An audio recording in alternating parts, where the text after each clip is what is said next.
नमस्कार, मैं हूं स्मिता रिशाल और आपकी कमाई बढ़ाने वाला पर्सनल फाइनेंस का हमारा ये खास शो योर मनी लेकर हम फिर से हाजिर हैं। जिंदगी के हर कदम पर पैसों की जरूरत के लिए किस तरीके से प्लानिंग करें, योर मनी में हम आपको ना सिर्फ बचत करना बताते हैं बल्कि अपनी बचत पर मोटा मुनाफा कैसे कमाया जाए ये गुण भी हम आपको सिखाते हैं ताकि आप जिंदगी के हर गोल को अच्छे तरीके से पूरा कर सके। अगर आप भी योर मनी में सवाल पूछना चाहते हैं तो आप हमें ईमेल कर सकते हैं। हमारा ईमेल आईडी है yourmoney@nw18.com। आप हमें 7045220000 पर अपना सवाल व्हाट्सएप भी कर सकते हैं। इसके अलावा योर मनी फेसबुक और ट्विटर पर भी लाइव है, यहाँ भी आप अपना सवाल हमें भेज सकते हैं। तो योर मनी में सवाल जवाब का सिलसिला शुरू करेंगे। उससे पहले हमारे आज के गेस्ट हैं आनंद राठी वेल्थ लिमिटेड के डिप्टी CEO फिरोज अजीज जी। फिरोज जी, बहुत स्वागत आपका हमारे साथ जुड़ने के लिए। तो शुरू करेंगे हम सवाल जवाब का सिलसिला फिरोज जी, लेकिन हमारा हमेशा से एक दस्तूर रहा है कि हम पहले कुछ टॉपिक्स लेते हैं शो में और उस टॉपिक पे डिस्कशन करते हैं ताकि नॉलेज थोड़ा बहुत जो इन्वेस्टर्स हैं जो म्यूचुअल फंड में इन्वेस्ट करना चाहते हैं उनका हम बढ़ा सकें। तो आज हमने सवाल लिया है स्मॉल कैप फंड। हालांकि ये ऐसा फंड है जो हर कोई अपने पोर्टफोलियो में रखता है, लेकिन फिर भी हम चाहते हैं कि एक संपूर्ण जानकारी, मतलब एक पूरी तरीके की जानकारी इस फंड के रिस्क की, इस फंड को लेने का एक्सपोजर कितना रखना चाहिए पोर्टफोलियो में, ये पूरी जानकारी होनी चाहिए। तो शुरू करते हैं फिरोज जी, बताएं स्मॉल कैप फंड और इसके एक्सपोजर से जुड़े हुए कुछ अहम ऐसे की पॉइंट्स जो जानना बहुत जरूरी हो। नमस्कार स्मिता। आई थिंक जैसे आपने कहा स्मॉल कैप फंड एक इंटीग्रल पार्ट हो गया है लोगों के पोर्टफोलियो का। बट स्मॉल कैप की जो है उसकी वर्ताव, उसकी स्थिति काफी बदलती है और काफी इंप्रूव भी होती है। तो स्मॉल कैप जो 10 साल पहले अल्फाज जो हम यूज करते थे स्मॉल कैप, उसका मायने अलग था, आज मायने अलग है। अगर 10 साल तो छोड़िए, 4-5 साल में ही इतना अंतर है कि स्मॉल कैप का वर्ड डिफरेंट हुआ है। तो मैं आपको बताता हूं कि कैसे इंडियन मार्केट थोड़ी चेंज हुई है। पहले तो मार्केट की ओवरऑल साइज कितनी थी और स्मॉल कैप पहले कौन सी साइज की कंपनियों को स्मॉल कैप कहा जाता था, उस पे तवज्जो देंगे। पहले तो इंडियन मार्केट की जो ओवरऑल साइज थी 1.41 लाख करोड़ थी। ये थी 1 करोड़ 41 लाख करोड़। ये साइज थी 1.41 crore was the size of the market cap.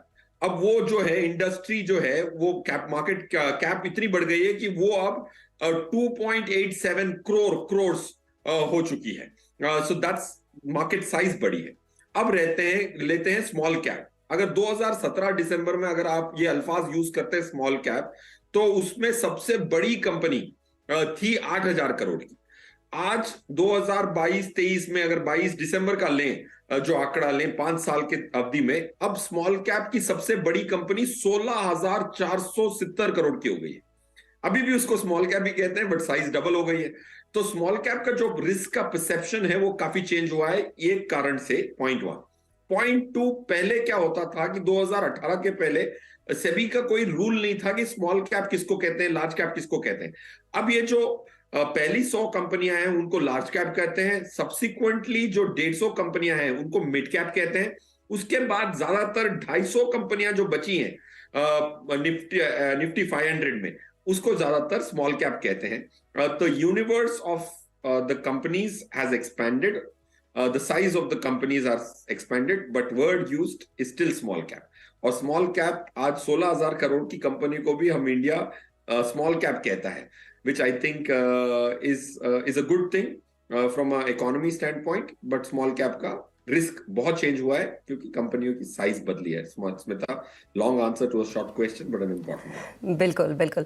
तो काफी बड़े आकार का स्मॉल कैप हो चुका है, लेकिन फिर भी एलोकेशन की जहां तक बात आती है फिरोज जी, तो इस हिसाब से भी हमें समझना होगा कि हम अपने पोर्टफोलियो में इसका एलोकेशन कितना रखें और साथ ही ये भी कि रिस्क फैक्टर जो है वो कितना जुड़ा है इस फंड से।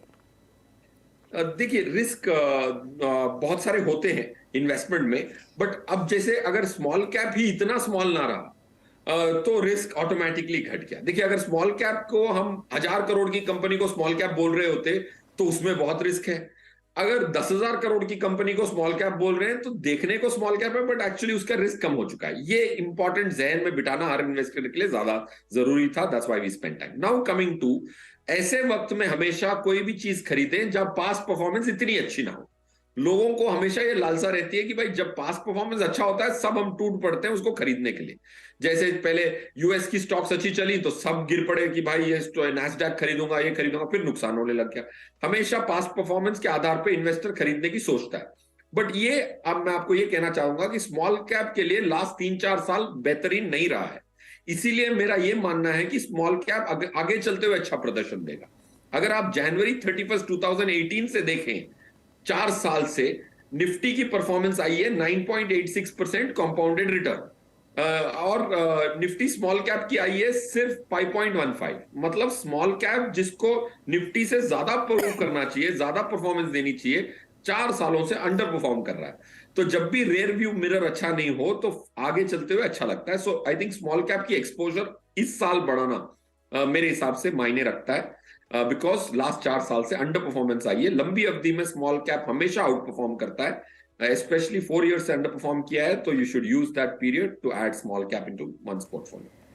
जी, तो कुल मिलाकर अभी थोड़ा सा वक्त जो है वो स्मॉल कैप के लिए संभल के चलने का है, लेकिन हाँ, जैसा कि इसका हमेशा से एक हिस्ट्री रहा है कि अच्छा ही परफॉर्म करता रहा है, तो रुकिए, देखिए, समझिए और फिर आगे इसमें इन्वेस्ट करिए। चलिए, अब पहले लेते हैं सबसे पहले हमारे पहले कॉलर अनूप जी महेंद्र इस वक्त हमारे साथ जुड़ चुके हैं फोन लाइन पे। अनूप जी, पूछें अपना सवाल। जी, ये मेरे 5 फंड्स हैं मैंने जो आपको भेजे हैं। जी, तो इसमें जैसा अभी ICICI Pru, value discovery, Parag Parikh flexi cap, HDFC balance fund, Kotak small पैक और कोटक इमर्जिंग इक्विटी फंड, इसमें जैसा मेरा अभी 1 लाख रुपए का कर रहा हूँ मैं मंथली, तो ये कंटिन्यू कर सकते हैं क्या 10 साल तक? मेरे को 7.5 करोड़ के लिए ये करना था। ओके, तो फिरोज जी, आपने इनका सुना, 10 साल के लिए 7.5 करोड़ का इनका टारगेट है, और जो फंड्स इन्होंने ले रखे हैं उसमें Parag Parikh flexi cap fund है, ICICI pro value discovery fund है, एचडीएफसी बैलेंस्ड एडवांस फंड है, कोटक इमर्जिंग इक्विटी फंड है और कोटक स्मॉल कैप फंड है। एलोकेशन 20-20 हजार का, यानी कि अच्छा खासा एलोकेशन उन्होंने कर रखा है। क्या कुछ सलाह होगी इनको आपकी? पहले तो इनकी स्कीम्स को अगर मैं बोलूं तो 2 स्कीम्स में एग्जिट रिकमेंडेशन दूंगा फॉर यू टू कंसिडर। पहला तो ये एचडीएफसी बैलेंस एडवांटेज फंड की आपको जरूरत नहीं है। अगर आप 1 लाख रुपए की एसआईपी कर रहे हैं तो डेट इंस्ट्रूमेंट्स को सेपरेट रखें, इक्विटी को सेपरेट रखें, दोनों को मिलाते हैं मेरे हिसाब से इतना लॉजिक नहीं बनता। अगर आपके पास 1000 रुपए की एसआईपी हो, चलो भाई 2 फंड नहीं खरीद सकता, एक ही में दोनों का मिश्रण ले लेता हूं, तो that's HDFC balance advantage, you can consider an exit. Parag Parikh flexi cap में काफी सारा ग्लोबल एक्सपोजर है। मेरा ये मानना है कि उसकी प्रदर्शन अच्छी थी क्योंकि ग्लोबल एक्सपोजर था पहले, वो बहुत उनके लिए काम किया, तो लोगों ने बहुत सारी एसआईपीज इसमें की, बट वही ग्लोबल एक्सपोजर ने इनको मात दी। इसीलिए लास्ट 1 ईयर में इसकी रिटर्न है 2% की, और आपके आईसीआईसीआई वैल्यू डिस्कवरी की 11% की रिटर्न है। ये अंतर इसीलिए है क्योंकि ग्लोबल स्टॉक्स ने लास्ट 1 ईयर में इतना परफॉर्मेंस नहीं किया। तो ये 2 को आपको एग्जिट करने की सोचनी चाहिए। जो स्कीम्स आप अपनी स्कीम पोर्टफोलियो में ऐड कर सकते हैं उसको मैं गिना देता हूं आपको। SBI large and mid cap, account active, SBI contra, HDFC flexi cap, Mirae asset focused and HDFC small cap. ये 6 स्कीम्स आप कंसिडर कर सकते हैं क्योंकि आपके पास 1 लाख रुपए की एसआईपी हो। अगर 1 लाख रुपए की एसआईपी हो तो आपको ज्यादा एसेट मैनेजमेंट कंपनीज का एक्सपोजर लेना चाहिए, क्योंकि हर कंपनी की अलग रणनीति होती है, अलग स्ट्रेटेजी होती है और काफी डिस्पर्शन आ सकता है रिटर्न का। So you should diversify more than just 3-4 schemes. ये एक इंपॉर्टेंट बात हो गई। अब रहा सवाल, आपको 7.5 करोड़ पहुंचना है। अगर आप लाख रुपए की एसआईपी करते हैं तो कुल मिला के आपकी टोटल इन्वेस्टमेंट हर साल की 12 लाख रुपए हुई। 10 साल में ऑलमोस्ट आपने 1 करोड़ 20 लाख रुपए लगाए। म्यूचुअल फंड में 1 करोड़ 20 लाख लगा के 10 सालों में 7 करोड़ रुपए पहुंचना मेरे हिसाब से मुनासिब नहीं है।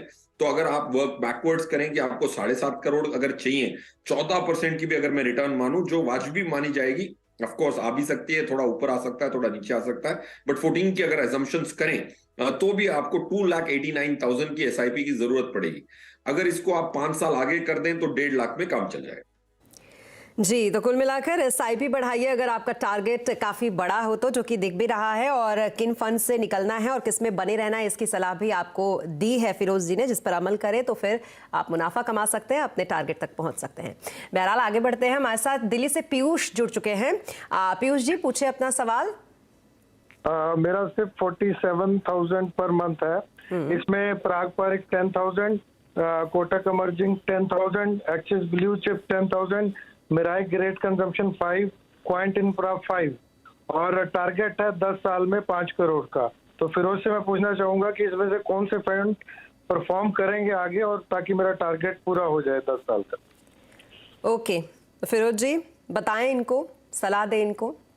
पीयूष जी देखिए, पहले फाउंडेशन बनाना बहुत जरूरी है। जैसे आपके पास 3 सेक्टर फंड्स हैं, एक टाटा डिजिटल हो गया, कॉन्ड इंफ्रास्ट्रक्चर हो गया, मेरा एसेट का ग्रेट कंज्यूमर फंड हो गया, ये सेक्टर या थीम फंड्स हैं। अब मेरे हिसाब से 8-9 बहुत इंपॉर्टेंट महत्वपूर्ण कैटेगरी हैं जो एक बुनियाद बनाते हैं पोर्टफोलियो की। उसको स्किप करके सेक्टर में जाना मेरे हिसाब से सही बात नहीं है, क्योंकि आप जब भी सेक्टर में खरीदते हैं, काफी बार ऐसा होता है कि जब पास्ट परफॉर्मेंस हो चुका होता है हम खरीदने निकलते हैं। जैसे आप टाटा डिजिटल देख लें, तो लास्ट 1 ईयर में 11% की नेगेटिव रिटर्न है, राइट। तो ये आपका जो नेगेटिव रिटर्न आ रहा है क्योंकि आपने टेक्नोलॉजी शायद देर हो गई थी फिर उसके बाद खरीदा होगा। सो आई थिंक सेक्टर फंड्स में अगर आप बने रहेंगे तो आपको अच्छी रिटर्न लॉन्ग टर्म में नहीं मिल पाती, क्योंकि सेक्टर फंड में घुसना भी बहुत इंपॉर्टेंट है, उससे सही समय पे निकलना भी बहुत इंपॉर्टेंट है। ऐसा आप 10-10 साल एसआईपी नहीं चला सकते एक सेक्टर फंड में। तो इसीलिए 3 sector fund scares me Piyush, to be honest. अब आपके पास एक्सिस ब्लू चिप है, ये हमारे पोर्टफोलियो में था, मॉडल पोर्टफोलियो में। जून 2021 में हमने इसको एग्जिट बोल दिया था, उसके बाद इसने निफ्टी को 11-12% अंडर परफॉर्म किया है। तो इसीलिए ये डिवर्सिफाइड होने के बावजूद आपकी लास्ट 1 ईयर रिटर्न इस फंड में -5 है। कोटक इमर्जिंग हमारे मॉडल पोर्टफोलियो में भी है और आपके पोर्टफोलियो में भी है, उसमें +9.5 मिला है। तो अगर आप स्कीम्स को बारीकी से चुनेंगे तो आपकी जो रिटर्न की क्षमता है वो बढ़ेगी, तब जाके आपके 5 करोड़ का कॉर्पस पूरा होगा। तो अगर आपको 5 करोड़ 10 साल में चाहिए तो 14% के असम्पशन पे यू विल नीड 1,86,000 की एसआईपी। तो इसीलिए आपको थोड़ा और लंबी अवधि की वेट करनी पड़ेगी, तब जाके ये गोल पूरा हो सकता है। So all 3 sector funds exit, Parag Parekh flexi cap exit, क्योंकि ग्लोबल एक्सपोजर्स हमें लगता है कि इंडिया में ही इकोनॉमी की जो स्ट्रेंथ है लॉन्ग टर्म में 3 to 5 years you're better off being in India than in the global environment। जो स्कीम्स हमने प्रीवियस दर्शक को भी कहे थे वो ऑलमोस्ट इंटरसेक्टिंग स्कीम्स मैं आपको बता देता हूं पीयूष जी।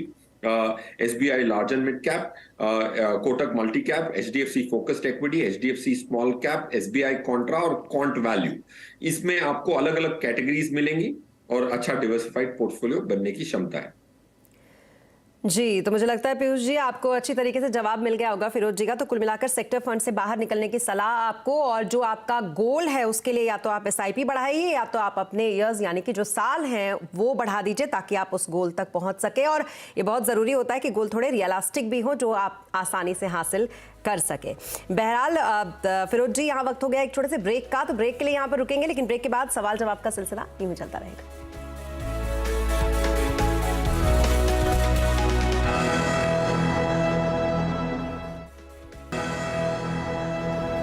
अब ब्रेक के बाद एक बार फिर आपका स्वागत है। आप देख रहे हैं योर मनी, जहां पर पर्सनल फाइनेंस से जुड़े आपके हर सवाल का जवाब देने के लिए आज हमारे साथ मौजूद हैं फिरोज अजीज जी। तो चलिए अगले कॉलर विवेक वर्मा जिनको हम लेते हैं। विवेक जी बताएं क्या कुछ है आपका सवाल। मैम मेरे पास 4 SIPs हैं 2,000 ईच। तो मुझे पहले तो ये पूछना है कि is it a balance portfolio, and second मुझे कॉर्पस चाहिए होगा 2 करोड़ में, and I have a tenure of 25 years। तो ये क्या ठीक टेन्योर है और इसमें हो पाएगा? ओके, तो फिरोज जी बेसिकली इनको अपना पोर्टफोलियो का रिव्यू चाहिए कि जो फंड्स इन्होंने लिए हैं वो सही हैं या नहीं, और उससे 25 साल में 2 करोड़ का जो इनका टारगेट है वो ये पूरा कर पाएंगे या नहीं। क्या कुछ सलाह रहेगी आपको इनकी? यस, आई थिंक विवेक जी आपकी जो टारगेट है वो काफी रीजनेबल है और आपकी टारगेट आसानी से पूरी हो सकती है। इनफैक्ट आप अगर 15-25 साल के लिए 8,000 रुपए भी इन्वेस्ट करते हैं, आपका जो करंट लमसम अमाउंट है उसको अगर सम करते हैं तो 4.5 लाख है, और 8,000 रुपीज अगर आप मंथली करें 25 साल के लिए तो you can almost get to 3.3 crore और 14% की रिटर्न अज्यूम की गई है। जैसे हमने प्रीवियस दर्शकों को कहा वो 10 साल में 5 करोड़ 1 लाख की एसआईपी पे भी नहीं पहुंच पा रहे थे क्योंकि उनके पास अवधि कम थी। तो जो पावर ऑफ कंपाउंडिंग है Vivek, that will work in your favour. So आपका टारगेट बहुत रीजनेबल है, बट हमेशा जब आप लंबी अवधि की प्लानिंग करें तो आपको महंगाई को देख के प्लान करना चाहिए, क्योंकि आज आपको 2 करोड़ बहुत बड़ी अमाउंट लगेगी, ऑफ कोर्स जाहिर सी बात है, बट 25 साल बाद ये 2 करोड़ की जो वैल्यू होगी आज के 40 लाख के हिसाब से होगी।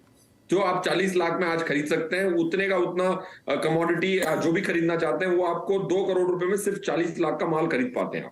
सो महंगाई को मद्देनजर रख के आपको अपने गोल्स को आधारित करना होगा. So that's one small feedback. Coming back to आपकी स्कीम्स, जैसे हमने प्रीवियस दर्शक को भी किया, बहुत सारे दर्शक सेक्टर फंड की पास्ट परफॉर्मेंस देख के खरीद लेते हैं. आपके पास भी टाटा डिजिटल फंड है, पास्ट परफॉर्मेंस बहुत अच्छा था, तो लोगों ने बहुत सारी एसआईपी इसमें स्टार्ट की पास्ट परफॉर्मेंस के आधार पे, बट लास्ट 1 ईयर में इसकी रिटर्न है -11. बट आप ही के पोर्टफोलियो में दूसरी एक स्कीम भी है जिसमें +14 की रिटर्न है. तो आप देखिए आपके 4 स्कीमों में ही 1 साल का प्रदर्शन का 25% का अंतर है 1 साल में. तो स्कीम चॉइस बहुत इंपॉर्टेंट अहम हिस्सा होता है मैनेज करना पैसे का. तो स्कीम में अगर आप सेक्टर डालते हैं तो काफी बार 10-15 साल 20 साल में बहुत सारी मात खाएंगे आप सेक्टर फंड में जाएंगे तो. सो आई थिंक वो हटाना है आपको. कैनरा रोबेको का स्मॉल कैप भी आपको हटाना चाहिए. मेरे हिसाब से बड़ी एएमसीज का स्मॉल कैप मेरे लिए I will be more comfortable. तो बाकी 2 स्कीम्स को आप होल्ड करें. दूसरी स्कीम्स आप अपने पोर्टफोलियो में शामिल कर सकते हैं. SBI large and mid cap हमारी फेवरेट स्कीम है for the subsequent financial year. Quant active, HDFC focused, SBI contra, HDFC flexi cap and lastly Aditya Birla sun life की स्मॉल कैप स्कीम.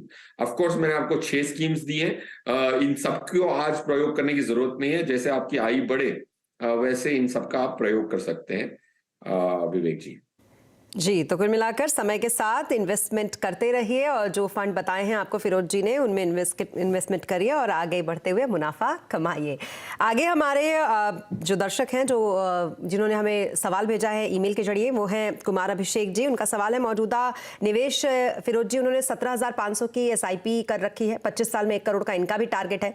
उसके अलावा पोर्टफोलियो का रिव्यू ये चाहते हैं. इनके फंड्स में फटाफट पढ़ देती हूँ. एक्सिस ब्लू चिप फंड है इनके पास जिसमें 5,000 रुपए का एलोकेशन है. एक्सिस ग्रोथ फंड है जिसमें 5,000 का एलोकेशन है. Canara Robeco blue chip equity fund है जिसमें 5,000 का एलोकेशन है और एसबीआई स्मॉल कैप फंड है 2,500 के एलोकेशन के साथ. क्या कुछ सलाह रहेगी इनको आपकी?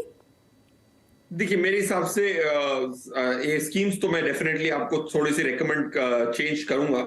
बट आई थिंक इसमें एक लर्निंग है, हर दर्शक के लिए एक सीख है कि एक एसेट मैनेजमेंट कंपनी की 2 स्कीमों की आपको जरूरत नहीं है. जब तक कि आपके पास 10 स्कीमें ना हो, एक एसेट मैनेजमेंट की 2 स्कीम की क्या जरूरत है आपको. एक्सिस की ब्लू चिप भी आपके पास है, एक्सिस की ग्रोथ भी है. इसको हमने अपने पोर्टफोलियो से हटवाया था 1.5 साल पहले मॉडल पोर्टफोलियो में. उसके बाद आप ये दोनों स्कीम्स आपकी नेगेटिव टेरिटरी में चल रही है लास्ट 1 ईयर की. क्योंकि इसमें axis blue chip model portfolio से हटाया था बिकॉज उसमें आउट परफॉर्मेंस की गुंजाइश कम थी. तो 2 स्कीम्स आपकी अब ट्रबल में है. तो आपके पास जो 2 बाकी स्कीम्स है एसबीआई स्मॉल कैप और Canara Robeco blue chip equity, उसको होल्ड करें. ये 2 स्कीम्स को आप एग्जिट करें. जैसे हमने प्रीवियस दर्शक को भी कहा था वही सिमिलर स्कीम्स आप उसमें डाल सकते हैं पैसा. बट रहा सवाल, जैसे आपने कहा 25 साल बाद 1 करोड़ रुपए आपको इकट्ठा करना है. 25 साल बाद 1 करोड़ रुपए की वैल्यू बहुत कम होगी. आज बड़ा लगता है, करोड़पति कहते हैं लोग एक दूसरे को, अगर 1 करोड़ भी इकट्ठा हो जाता है. बट 25 साल बाद के 1 करोड़ की वैल्यू विजुअलाइज करें. अगर आप ये 17,500 की एसआईपी अगर आप करते जाएंगे 25 साल तक और 14 की रिटर्न मिल जाएगी तो आप ऑलमोस्ट 4.7 करोड़ पे पहुंच सकते हैं. सो आपकी सेविंग्स रेट अच्छी है. आपका टारगेट में थोड़ा सा गड़बड़ है, उसको आप कैलिब्रेट करें. हर महंगाई के वजह से हर साल, हर 10 साल में आपको दुगने पैसे चाहिए होते हैं. तो अगर 20 साल की बात करूं तो 4 गुना पैसे चाहिए होंगे. तो महंगाई को फैक्टर इन करना is an integral part of personal finance. वो जरूर करें. अभिषेक जी एक वीकेंड पे थोड़ी मैथ करें और आपको समझ में आएगा कि इन्फ्लेशन की वजह से कितना दीमक की तरह पैसे का पावर कम होता जाता है. उसको मात देने के लिए इक्विटी का सहारा ले ही रहे हैं आप, बट टारगेट को राइटली कैलिब्रेट करना जरूरी है. ओके, मुझे लगता है अभिषेक जी बहुत अच्छे तरीके से इस चीज़ को समझ गए होंगे कि एक स्कीम में 2 फंड लेने का कोई मतलब नहीं और बाकी जो सलाह दी है फिरोज जी ने उसको मानिए और आगे मुनाफा ही मुनाफा. फिरोज जी आज आपके टॉप 4 पिक्स क्या कुछ रहेंगे? स्मिता जी बहुत सारी टॉप स्कीम्स मैंने बताई. Of course I will tell you more top schemes. अगर हम देखें तो 1 second, I will tell you the exact ones. HDFC focus 30, SBI की लार्ज एंड मिड कैप एक सेकंड स्कीम होगी मेरे हिसाब से टॉप स्कीम्स में. तीसरी होगी ICICI pru dividend yield fund, SBI contra. ये 4 स्कीम्स में आप ले सकते हैं। Quant active is also a great scheme. ये चारों स्कीम्स अगर आप जो आपकी स्क्रीन पे देख रहे हैं, इनमें चारों में आपको खरीदना चाहिए। इसमें से एक का चुनाव ना करें, क्योंकि इन सबका ये महत्वपूर्णता है कि वो एक दूसरे के साथ अच्छी फिट बैठती हैं। इसीलिए अगर आपके पास 2000 रुपए भी हो तो 500 की आप 4 SIP करेंगे, दैट्स बेटर। इसमें से एक का चुनाव ना करें, because they are complimentary instruments which can help you diversify. Okay, तो फिरोज जी के ये 4 टॉप पिक्स आज के, और इसमें इन्वेस्ट करें अपने हिसाब से, अपने समय के हिसाब से, अपने लोकेशन के हिसाब से, अपने फंड के हिसाब से, और फिर आगे मुनाफा कमाएं। बहुत शुक्रिया फिरोज जी हमारे साथ इस शो पर जुड़ने के लिए और तमाम सवाल के जवाब देने के लिए, बहुत शुक्रिया। और इसी के साथ योर मनी में अभी के लिए बस इतना ही, लेकिन आगे खबरों का सिलसिला लगातार CNBC आवाज पर जारी है। नमस्कार।